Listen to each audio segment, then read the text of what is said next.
This episode of Around the Layout is brought to you by Spring Creek Model Trains. Family owned for nearly 25 years, Spring Creek is your destination for model trains.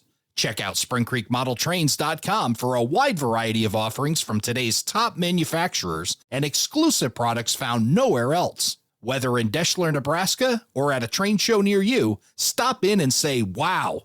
To see where they'll be next, visit their website at springcreekmodeltrains.com. If you're looking to bring more realism to your layout industries, look no further than TullyModels.com, the home of Southern Tier Grain Modeler Supply and Steel Mill Modeler Supply. With models to fit steam, transition, and diesel eras, Kevin Tully has you covered with all of the components you'll need to take your grain and steel mills to the next level. Check out the entire catalog at TullyModels.com.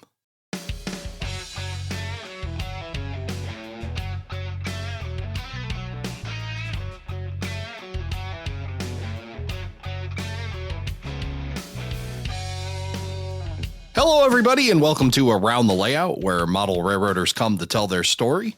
My name is Ray Arnott. So glad you could join us. It's time once again to find out what's happening in model railroading, and to do that, joining me, the editor of Model Railroad News, Tony Cook. Tony, good to see you again. Hey, Ray, how you doing? I'm doing okay. I really enjoyed doing that. We did a live show, I think, last time. Yeah, we did. That was kind of fun. Yeah, that was something different. So always fun to get together and visit and catch up on new stuff. And there's always so much new stuff in the hobby. So yeah. Well, we had just exited the biggest news maker, I think, that happens in the hobby lately with Amherst, and we played without a net for a little bit, and I think we did okay. I think we did pretty good, and I think maybe we should do that. Maybe we'll do it a little more often as well, do a live. But back to our traditional format, where you and I get to sit down on a Saturday morning and talk to some newsmakers in the hobby. And speaking of Amherst, it was one of the folks that I got to see at Amherst, and you and I had both met at the St. Louis RPM in 2024. And it was really cool to see them make the trek out to Amherst and have that experience. So joining us from scalesigns.com, Thomas Garza. Thomas, welcome to the show. Good morning. Thank you. I appreciate the invitation. Well, it's great to have you here. And boy, I'm thinking back to St. Louis RPM and the first time I saw your booth and just the signs everywhere. A sign. I think it was a Tesla that covered it, but it was somebody else that had that song. You must hear that quite a bit. But what really fascinated me was just the complete accuracy of your signs, how detailed they were. So it was really cool to go over, check out your product. And then, of course, we've chatted in the interim. You and I have appeared on a couple of things together. We appeared on the Road to Amherst from Trackside Mike, and we've chatted a bit, but wanted to get you on here with Tony and learn a little bit more about scalesigns.com and how this all started for you, and then what you've got planned for the future. So glad to have you here. Well, thank you. Thank you. Like I said, I appreciate being on the show. As I was talking to Tony, that the podcast is totally brand new, but I think the podcast in the model railroad industry is the best way to get a pulse of what's going on. There's so much new stuff going on in the railroad industry, the model railroad industry, that definitely got to be able to go to some podcasts and listen to the information that's put out, because there's just a ton of it. I mean, I'm learning that I got to watch these podcasts if I want to stay up to date. It absolutely is true. And boy, Thomas, one of the things that caught my attention the most at the St. Louis RPM was the packaging and the way you put those products together. That if you've not been to the website for his signs, we'll give you that information in a bit. But I think it's a very appealing thing. They all look good. They're printed nice. I love the thing that caught me was the poles for some of the signs, where you've got, it isn't just a stick or a solid piece of plastic, but you got like the perforated holes like you would have on a highway sign. In that, the work is just amazing. Yeah. I started the company back in 1995, and a quick story about that, and I'll get to the packaging, is my friend had a layout, and I was working for Electronic Pre-Press Output Bureau, which is where people send their digital files to make film, to make magazines, to go to press. And some of those magazines have color issues.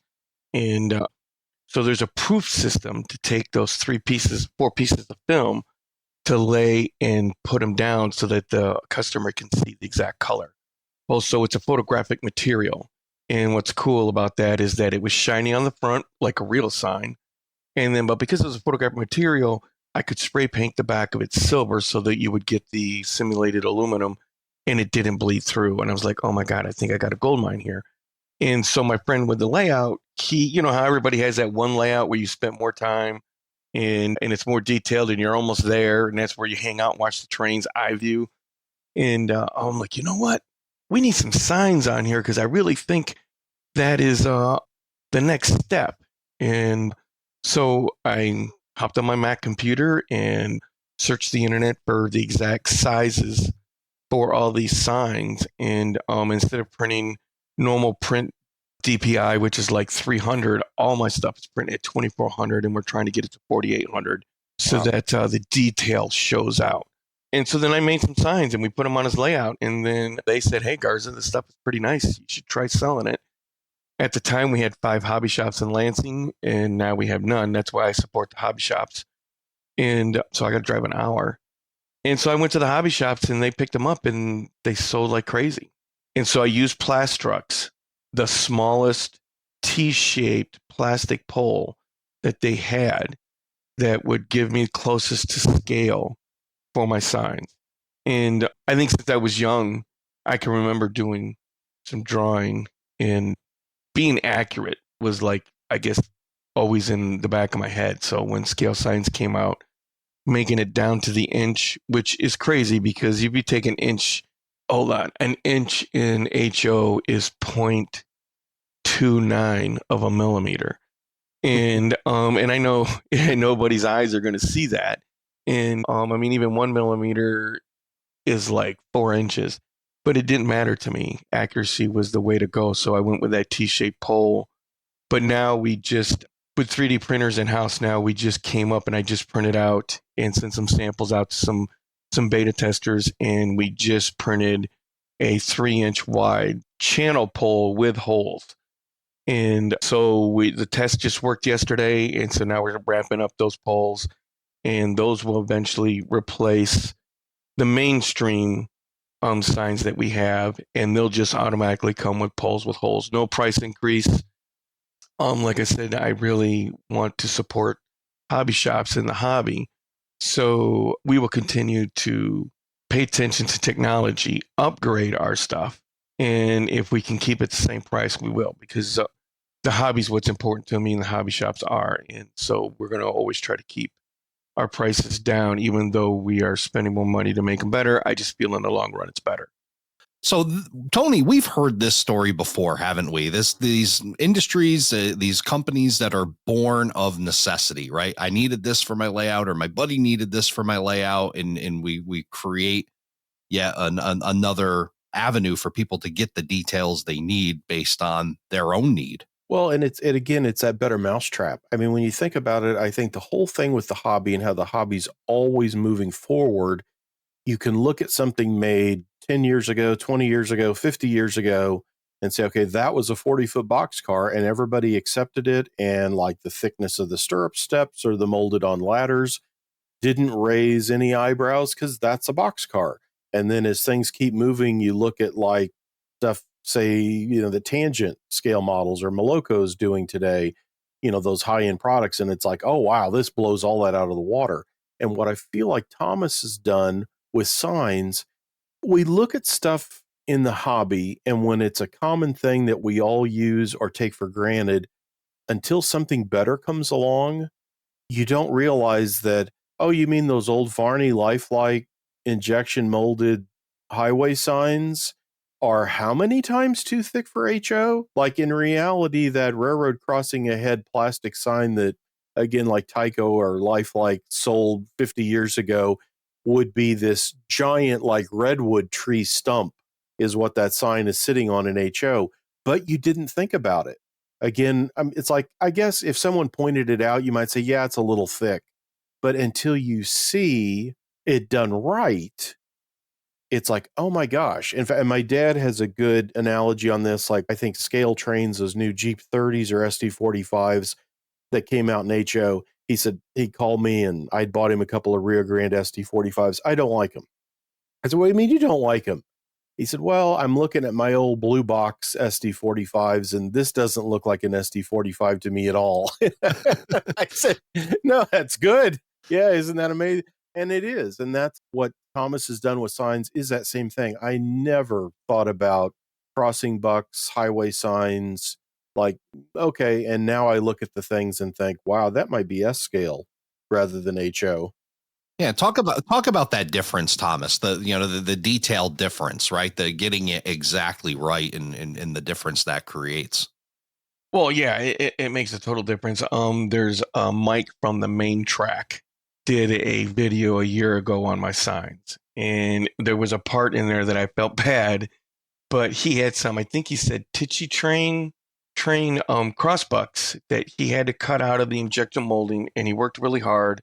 And they turned out really good. And in his video, he goes, I was proud of them until he bought mine. And then, yeah, so the photographic material I got is, less than a millimeter. So you get that thickness. So it's not thick like that injection molding. Fonts are really super important to me. So all research that we can do on that sign to make sure we get the correct font. Thank God I work for that Electronic Prepress Output Bureau, which dealt with fonts, thousands of fonts. So you got sans serif fonts and all kinds of different fonts. So I was able to look at a font and go find it. One of the things, I said I had started the company in 95, and then September 11th happened. So I joined the Army 6 months later after September 11th. So the company got put on hold. And then once I retired, it was like, hey, I get to play trains. And then I'm like, wait a minute. I need some signs. I've been gone 15 years. There should be something cool in the market now that I don't have to build these signs. Somebody's already done it for me. And there wasn't. And at least not to my mind. I mean, my detail, I wanted the T-shaped plastic pole like I had before. I wanted bolts on the signs. I even have like our packs, which we're starting to redo the artwork, has 6 signs on it. But the top 2 are rusty bolts with stains. The middle one has just rusty bolts, and then the bottom 2 are brand new bolts. So then that way you don't have the same cookie cutter sign all around your layout. So we're putting those kind of things in. The bolts make a huge difference. When most people cut out their signs, let's just take a general warning, which is a yellow diamond sign.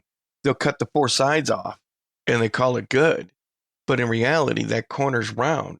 So we literally cut that tiny little corner because my signs, we took them to the next level is what our opinion is. And we are putting details in our signs that are playing with your subconscious.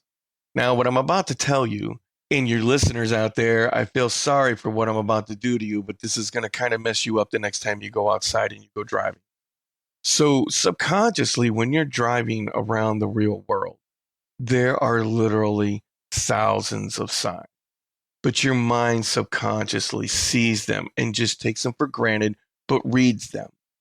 And that's how I've tried to design my signs. I need my signs to go past your eyes and go straight to your subconscious and say it's real.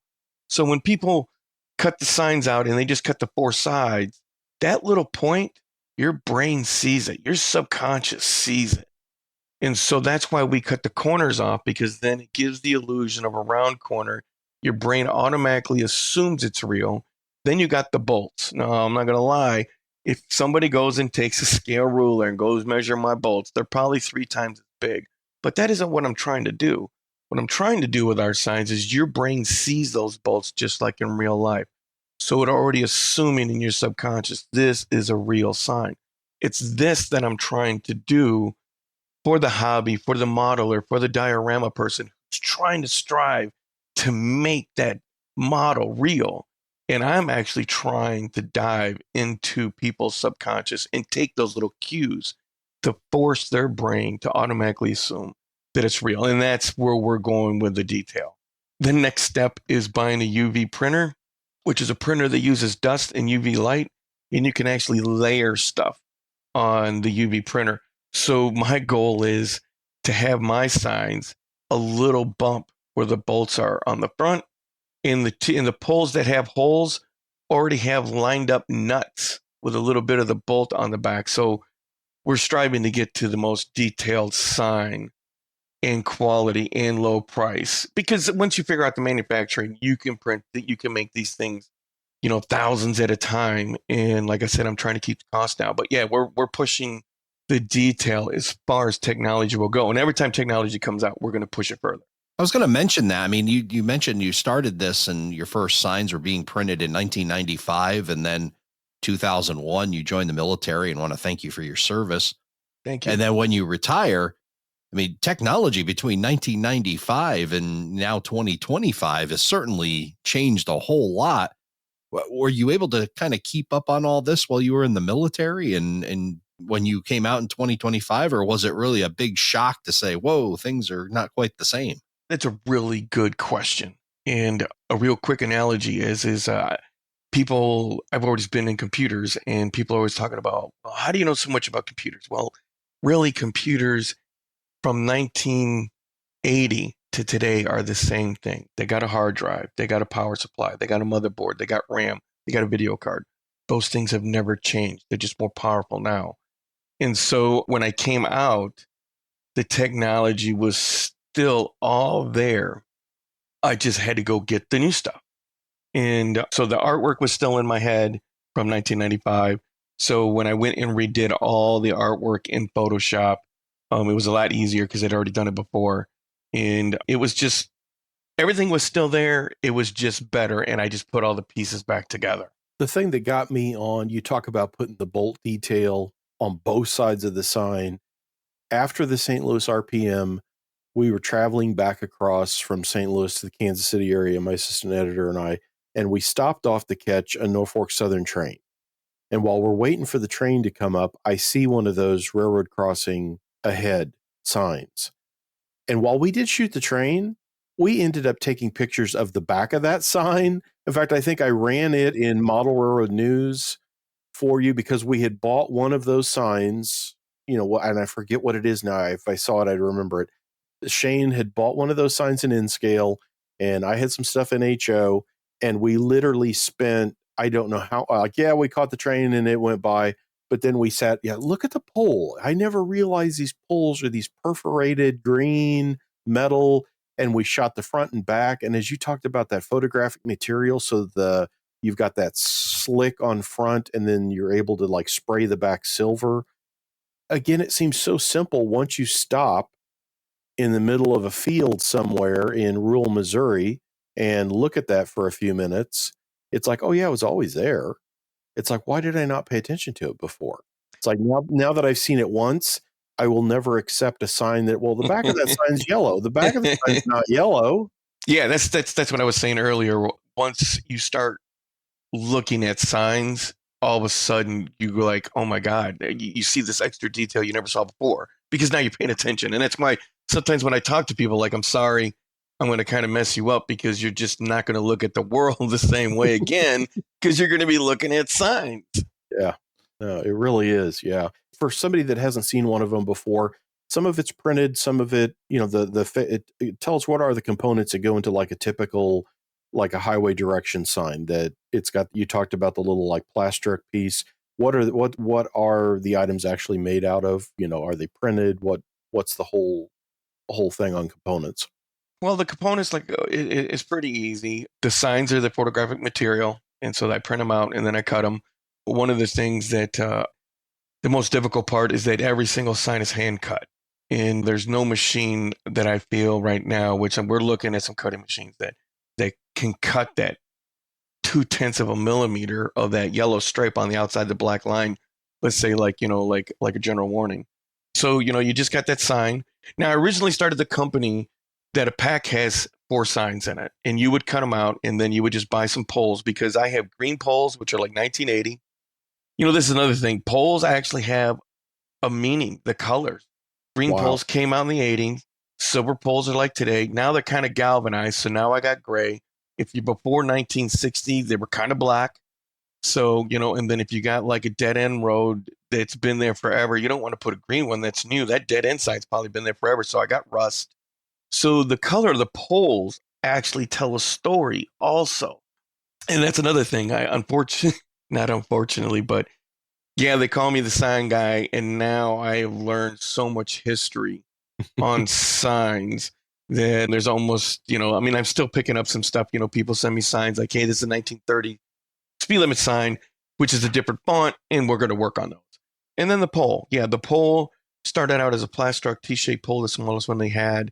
People ask me which super glue I use. I literally use this generic super glue from Harbor Freight.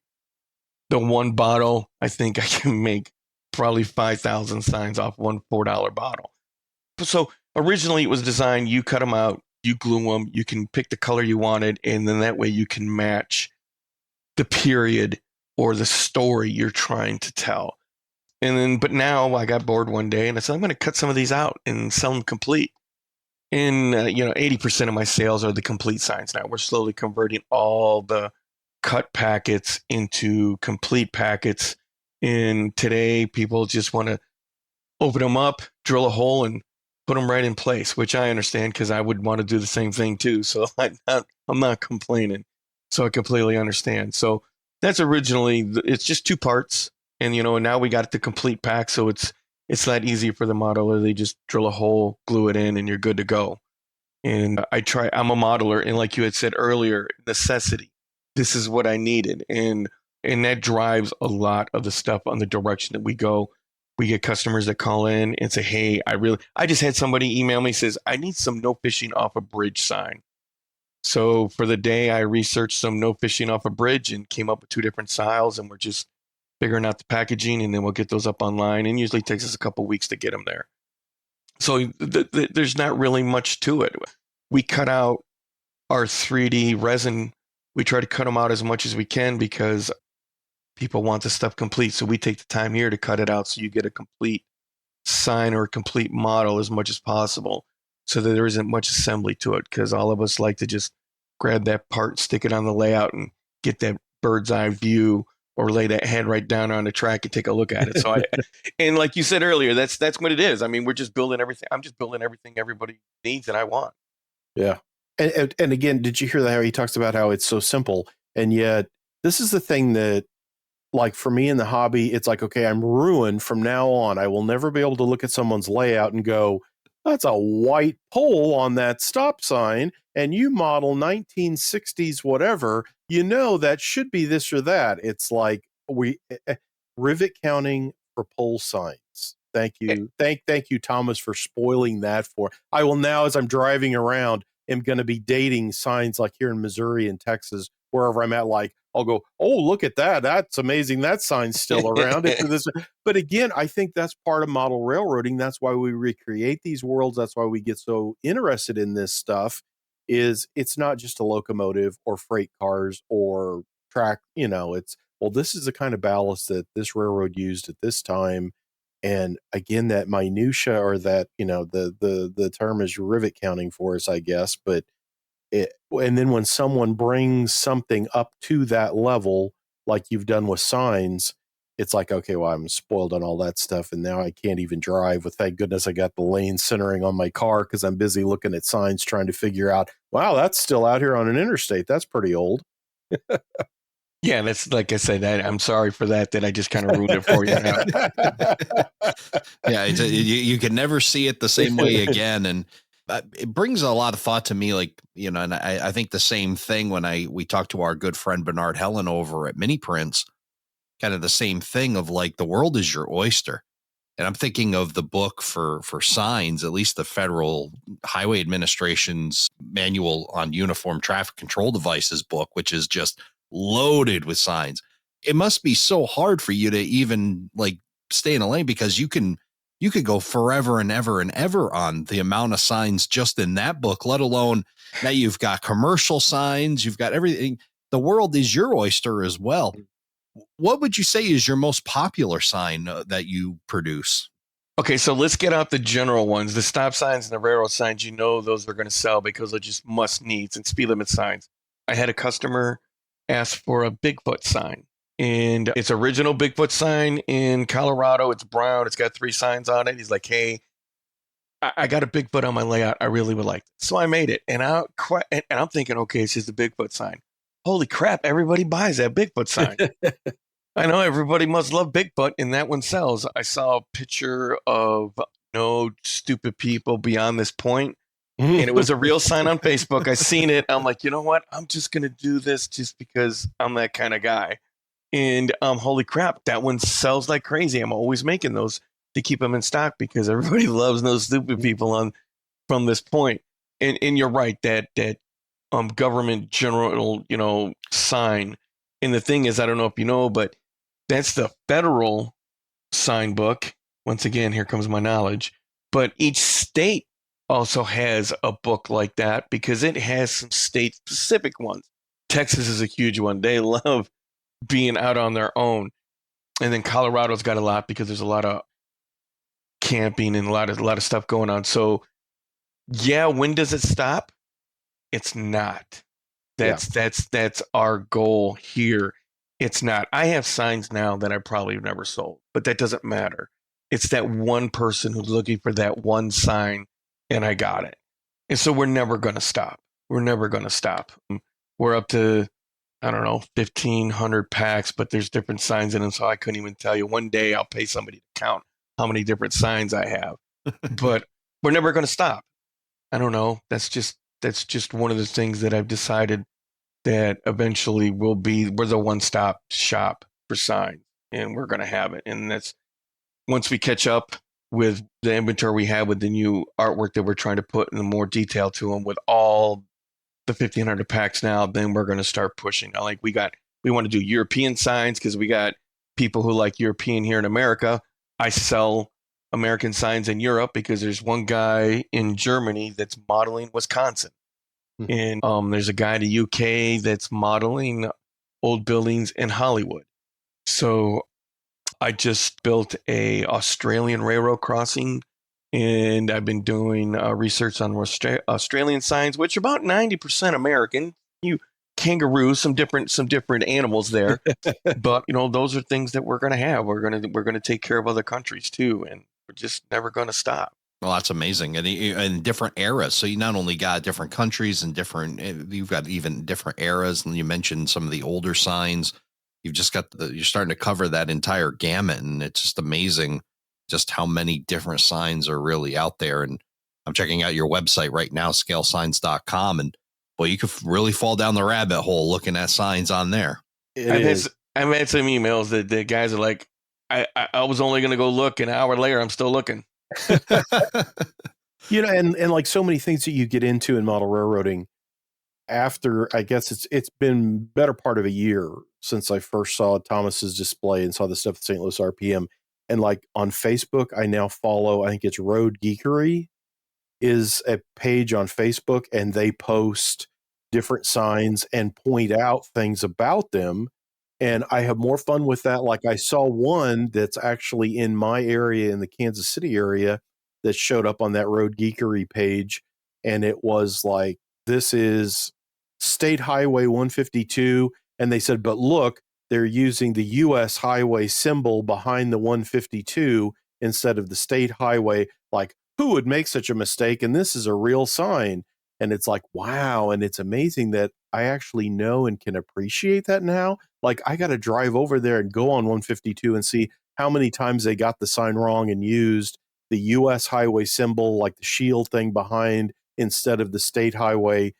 And again, that's the stuff I think we love about, once you know it, it's like, oh, those aren't the air horns that UP had on those locomotives. Like, that's ridiculous. But it's fun. Yeah. It is. I pushed out a picture of an O-scale railroad cantilever that we're going to, work on. That one will be lit when it comes out, you O-scalers, because everybody asks. But I have my little blue sign, that little emergency blue sign that's on there. And, somewhere I found it. And so it has, I think the guy said it has a BNSF 800 number. He's like, can you change that to CSX 800 number? And that's one of the things I learned. And I think it's really super cool is these model railroaders, man, this guy wants me to change the phone number. Like, he's the only one that's going to know, but yeah. But that's how detailed these people want to be. And that's how we're trying to be. I mean, I understand him. I'm not going to I mean, I totally understand where he's coming from, and I'm like, shoot, you got me. I guess I'm gonna have to make some different 800 numbers now. Well, I think it's the ultimate Easter egg, right? Like these signs can turn into the ultimate Easter egg on your layout when people are really looking at the details and seeing those things, and you can definitely hide that within a sign, or like you said, the stupid people one, put that somewhere and see how many people pick up on it or see it. And I've had a few kind of similar things on my layout as well, and yeah, so it definitely adds to that attraction to the layout. Yeah, I was just talking to a guy named George, and Model Railroader is about to go do an article on his layout. He's been doing it for 20 years, and I'm building some highway cantilevers for the Pikes Peak Highway that everybody's seen. Bridge, everybody uses that one. I think it's Pikes Peak or the other company that they're together. And he's been building his layout for 20 years, and he sent me one picture, and this is guy on the in a convertible, yes. And so, but it's kind of like the shady part of town, and then there's like a priest that is on the sidewalk, and he actually, that whole thing was a story his dad had told him about where he was in, I don't know what city, but he was like in the shady part of town. There was a bunch of crazy stuff, but there was so he made this little diorama part of his layout, the Easter egg per se, on his layout. And he actually has open houses, and he has a list of, go find how many pelicans are here. Where's the squirrel there? Like, you're right. You could these you can make Easter eggs all over the place, and that makes it fun for people that come and look at other people's layouts. Really, again, so glad to have you on the show here, Thomas, and learn all about signs and your product line, scalesigns.com. Amazing. I'm just looking forward to seeing what's next for your company. I love the cottage industry stuff. If anybody's listened to this podcast long enough, they already know that. And you've definitely got a great thing going, and looking forward to seeing you at the next train show with all of your product that you bring along with you. Yes, all of the product. I was just looking at a video from a couple years ago, and I only had 2 tables. And I had 6 tables at Amherst. And I talked to John at Amherst. I'm like, either I double stack or I'm going to need like 10 tables, because we're going to be twice as big next. There's a lot of stuff coming. I mean, HO and N scale, or I'm sorry, O scale and N scale and S are guys that I'm not going to leave behind. And we're slowly working on the inventory for those guys too, which is just mean I need more space. Awesome stuff. Hey, Thomas, I know that you can buy online. You mentioned supporting hobby dealers too, so your products are available in hobby shops. What's a website again to go to? So my website is scalesigns.com. Pretty easy because it's scale signs. And then also I do have a retailers button on there for the hobby shops that are carrying our stuff around. And if you have, your listeners out there, if you have a hobby shop that's close to you and would like us to talk to them and send them a promotion pack to see if they want to carry our stuff, so that way you don't have to pay for shipping, you can go pick it up, you can see it. That's one of the things about the hobby shops that I love. I mean, you could go see the product. This is different. You can look at it on the website, and I try to make the website as best as we can. But when you can see it and hold it in your hand, that's a whole other story. So yeah, hobby shops I definitely support. So if there's any hobby shops out there, come and take us a look. And because I'm here for the hobby, and I'm here for the modeler, and it's much easier. And I mean, sometimes you just want to take stuff home now. You don't want to wait 2 weeks in the mail for it. You want it now. And that's why I drive an hour to my hobby shop, because sometimes I want it now. Well, definitely seeing is believing with scalesigns.com. We'll provide all the links on our website, aroundthelayout.com/146. Thomas, thank you so much for joining us. Thank you very much. I enjoyed being here and talking to both of you guys.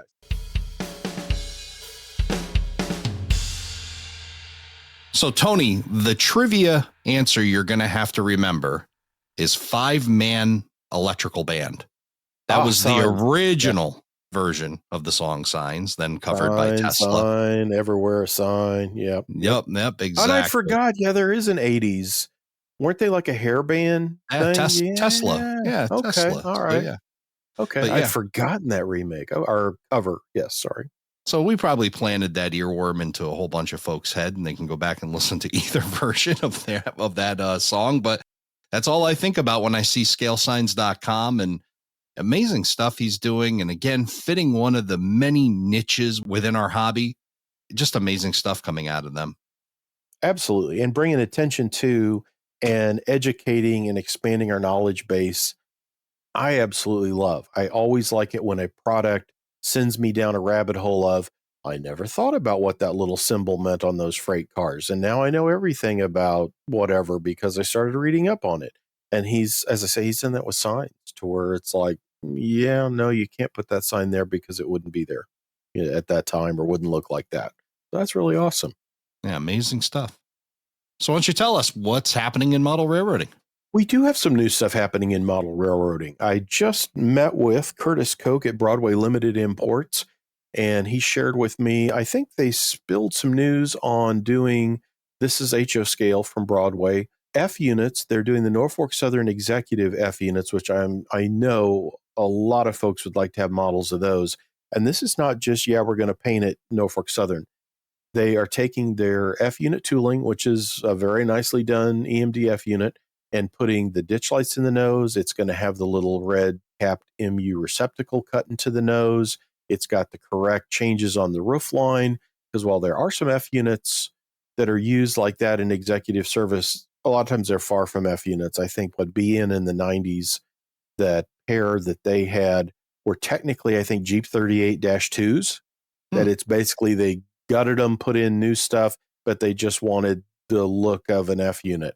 And so again, that changes stuff on the roof line. So NS Executives, A and B units for Norfolk Southern, and then also the Chicago and Northwestern F units, which they hung around until I think when UP took over the Northwestern in the mid 90s. I think those executive F units, I remember seeing one of them in Cheyenne in that kind of collection of oddball stuff that you can see from that one public bridge over into UP stuff.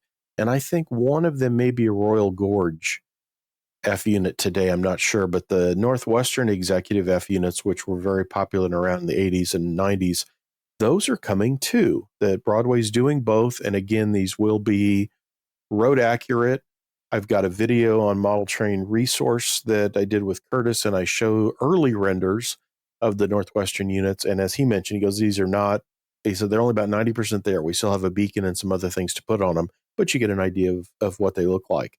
And that's part of a run of F3s and F7s.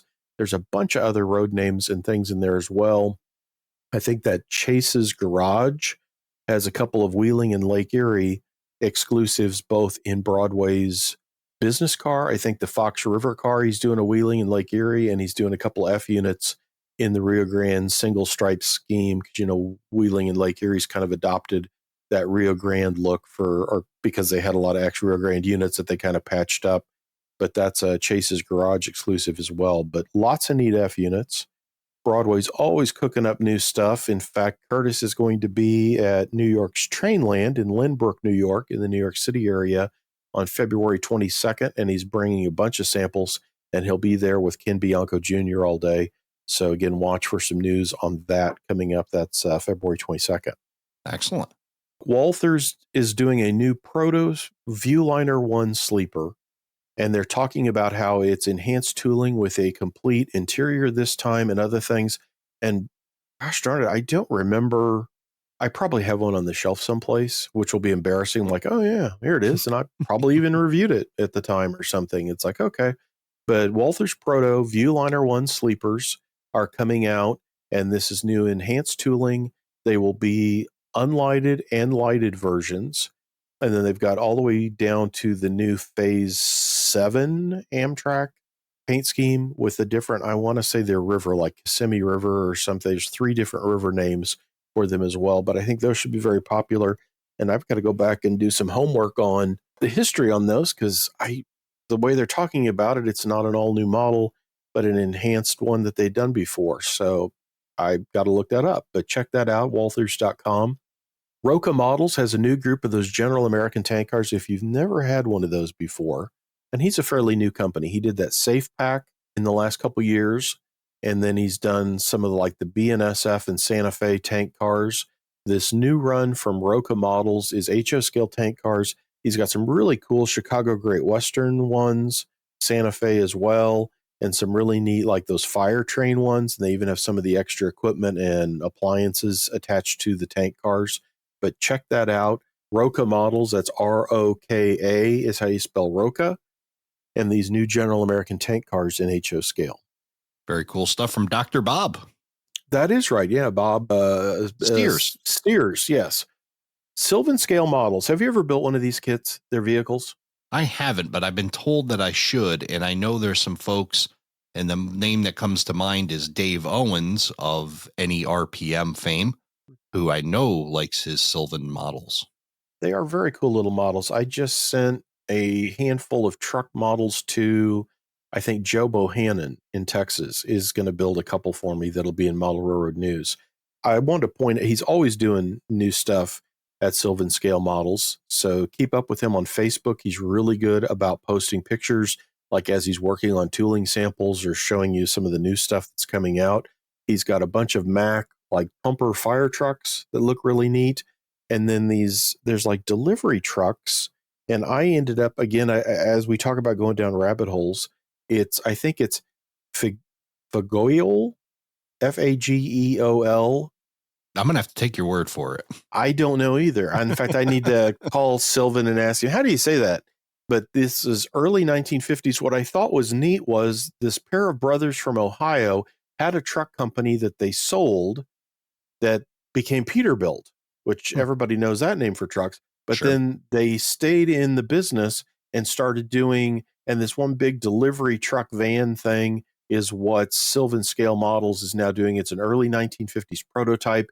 There's like Beacons and a couple of other really familiar names that if you go to sylvanscalemodels.com and scroll down the page looking at the new releases, you'll see these delivery vans. And if you've got a model railroad that's in that like 50s into early 60s, I think they're really kind of iconic looking. I think it's an international truck mated with, and I forget if it was Frohoff or whose trailer thing was behind it. But again, just interesting things that Sylvan is always kind of digging out. It's like, well, I never thought of that, but that's a cool model and it would be an eye catcher on the layout. So check those out. That's new from Sylvan Scale Models. I did not realize it, but Scale Trains delivered more Jeep 30s, first run Jeep 30s in scale. And I don't know how I missed these. I love the HO Jeep 30. We reviewed it before. There is a new group of those coming out that I'm going to talk about for HO scale coming out later this year. But I had a couple of, on my Model Railroad News regular contributors. I've got my assistant editor, Shane Mason, and then Justin Sobek over in the St. Louis area are big N-scalers. And Justin had bought a couple of the Jeep 30s and he had that UP Jeep 30B. And I said, where'd you get that N-scale Jeep 30B? And he said, well, it's Scale Trains. I'm like, no, it isn't. And he's like, yeah, it is. I just got it. I'm like, wow. Because I thought that's a really awesome model. How'd you make that? And it's like, well, it's just the Scale Trains rivet counter N-scale Jeep 30B. Like, oh, wow. So then, of course, I started bugging Drayton Blackgrove at Scale Train, saying, hey, how did I he said, you forgot to request them.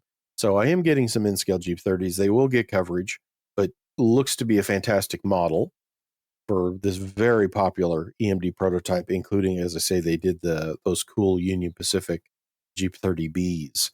That's a new release that just delivered in rivet counter N-scale. And then the HO folks, we've got another run of rivet counter Jeep 30s coming.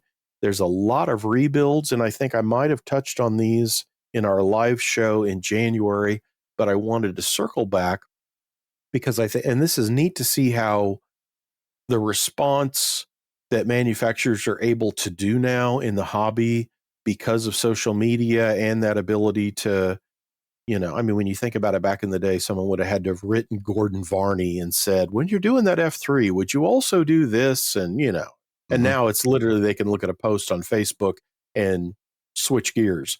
And that is what Scale Trains has done. They announced the red Lucky Strike Chicago Great Western Jeep 30s.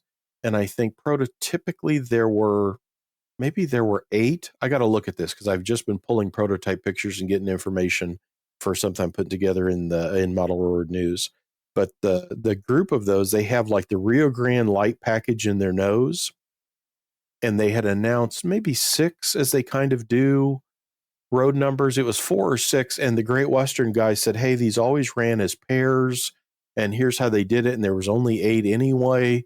So if you're going to do 6, why don't you do a couple more? They were 200 series on the Great Western's roster, and Scale Trains has added those. So you can now have their phase 2B GP30s in HO scale in that neat red Chicago Great Western paint scheme.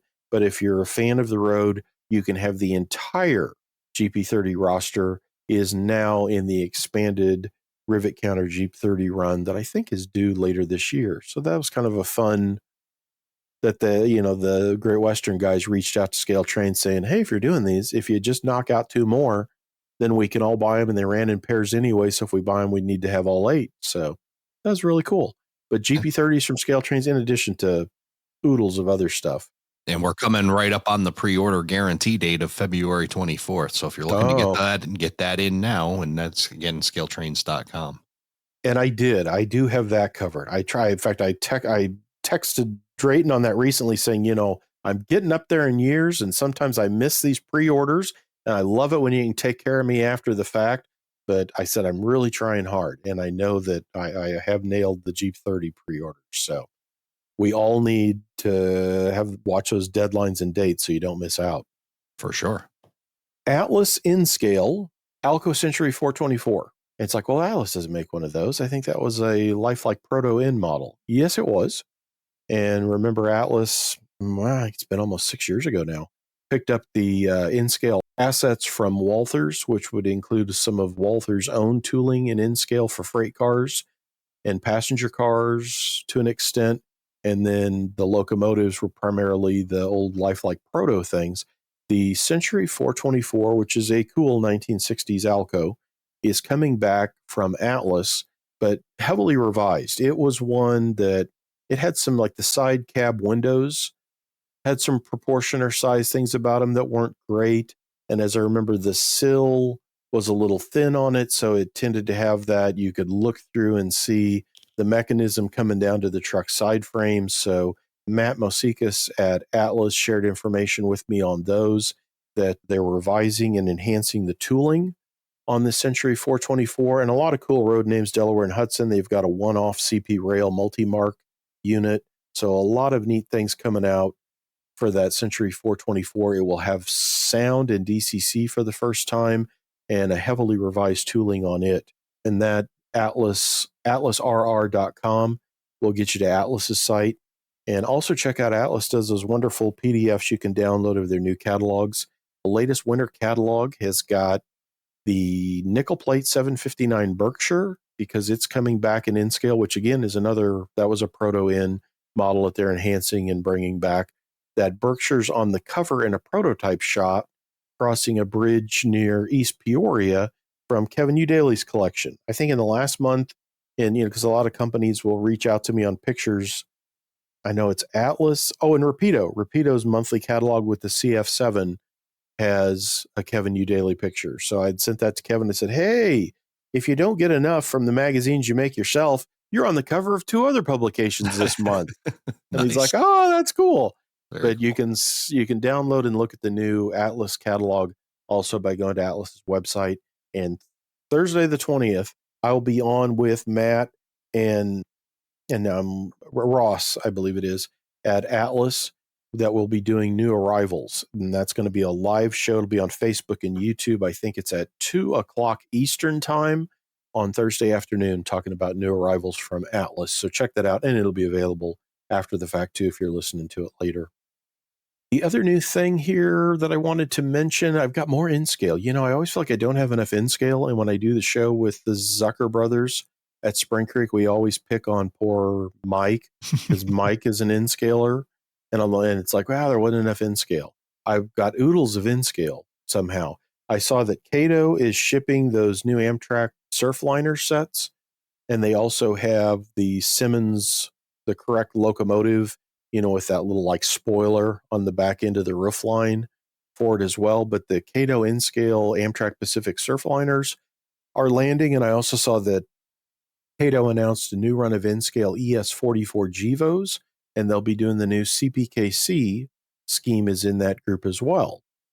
So new stuff from Cato there as well. If you're looking for starter sets, and I think there always are people in the market are curious on those. I also saw that Cato is doing an Amtrak Super Chief starter set that's got like an F unit and 2 or 3 cars with their power pack, their Unitrack, so you can get all set up and have, the absolute traditional famous Santa Fe war bonnet train as your first set. So go to catousa.com to find out more on those.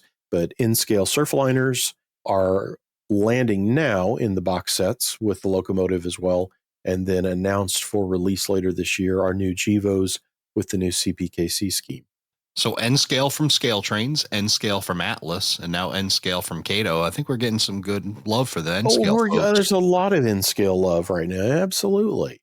Then we'll head back to HO scale. Tangent scale models just dropped a new Pullman Standard 2929 cubic foot covered hopper, which is in the market of, there's the really old AHM that Rocco made.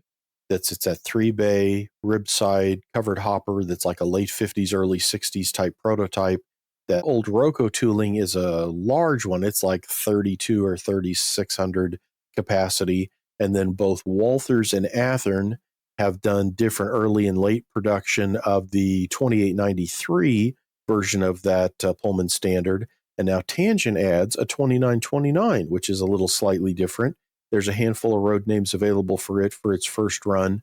So again, that minutia of one covered hopper does not fit all covered hoppers. I was excited to see, I called David yesterday. I'm like, oh, a PS2 2929. I didn't even know this was a thing, but boy, it looks very cool. And those are available. That's from tangentscalemodels.com. And you can also buy Tangent. A lot of hobby dealers carry Tangent as well, like Spring Creek, Lombard, Redboard in the St. Louis area. So there's a lot of folks that you can pick up Tangent as well if you want to go in and look at them. Excellent.